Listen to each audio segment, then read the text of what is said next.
Take advantage of the Boxing King media discount at BYD Sheffield. You can get this amazing car for £269 per month with a £269 deposit. Details in the description.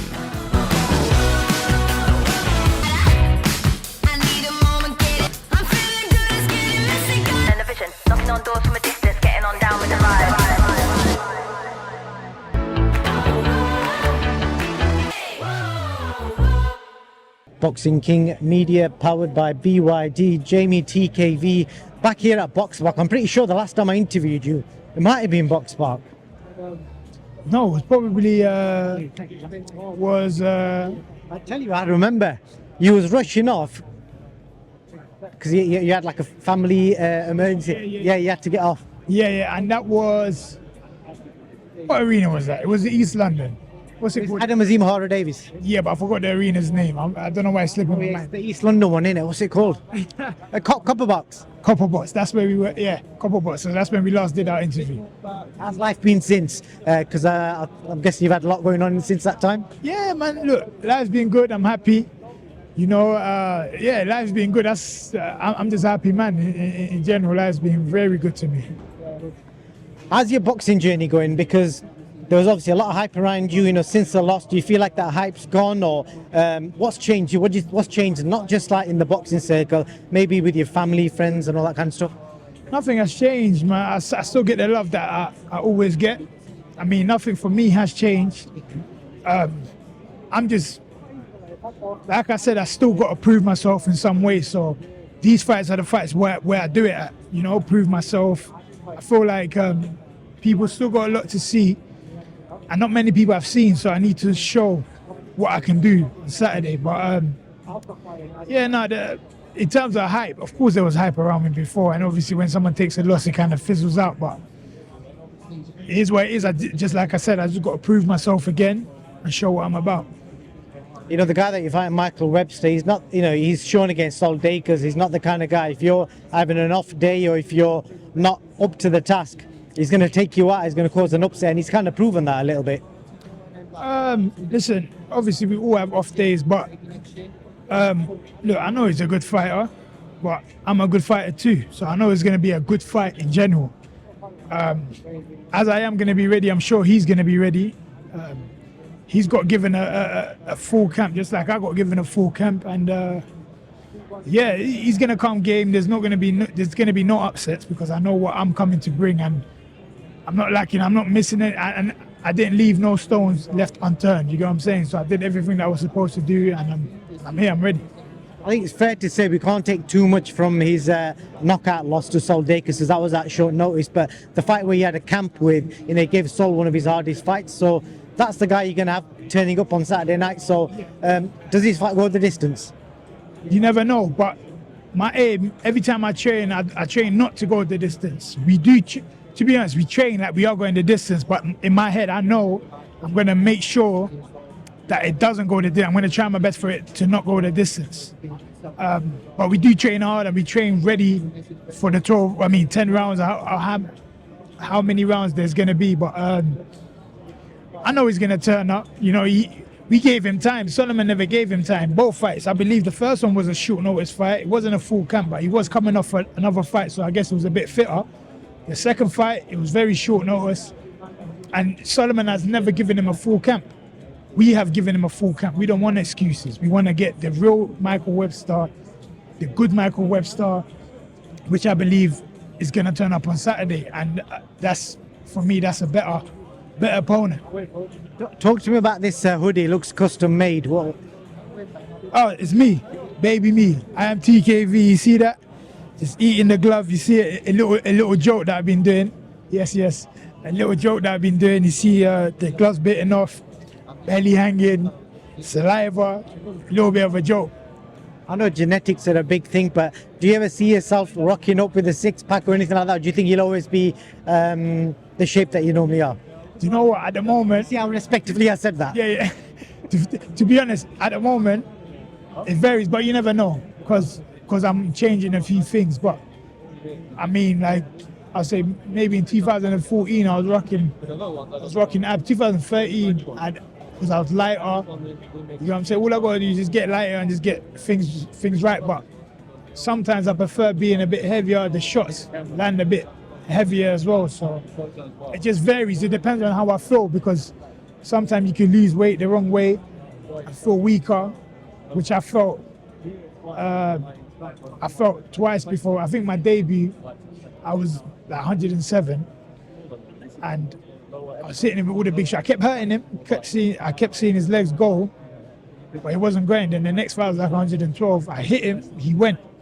I said, you know what? I think being just a bit heavier makes the punch hurt a bit more, because after that, I think I've hurt everyone in every single fight, no matter the result. You know what I'm saying? So I don't know, man. I feel like you're just saying that to convince your coaches that so you can eat whatever you want. no, I actually don't eat whatever I want. I swear to God. Yeah. I actually don't eat whatever I want. The problem is sometimes it's portions. So you be eating clean food, but portions.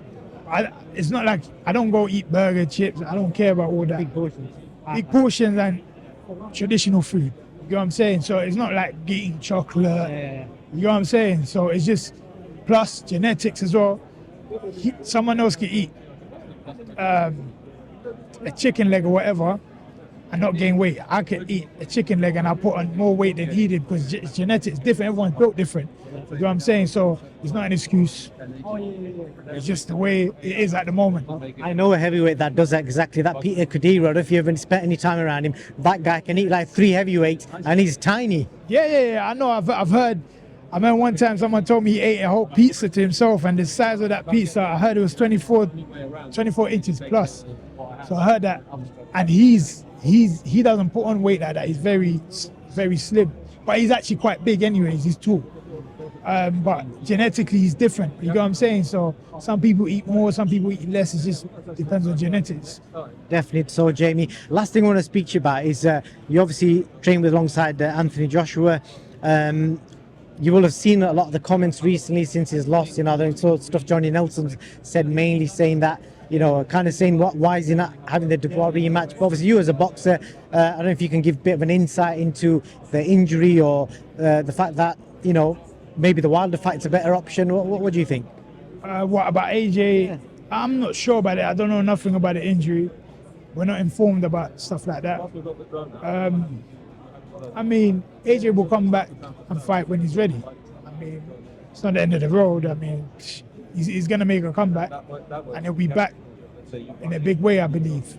You know, as a young heavyweight, what do you take from, like, you see, despite what Anthony Joshua's accomplished with regards to pay-per-views, world titles, the list of fights he's had, even till this day, because he's not took this DUBOIS rematch, the amount of shit he's had on the back end of that, what do you kind of learn from that about the boxing world? What, in terms of how people treated him after the fight? Yeah. I mean, it shows that there's no love.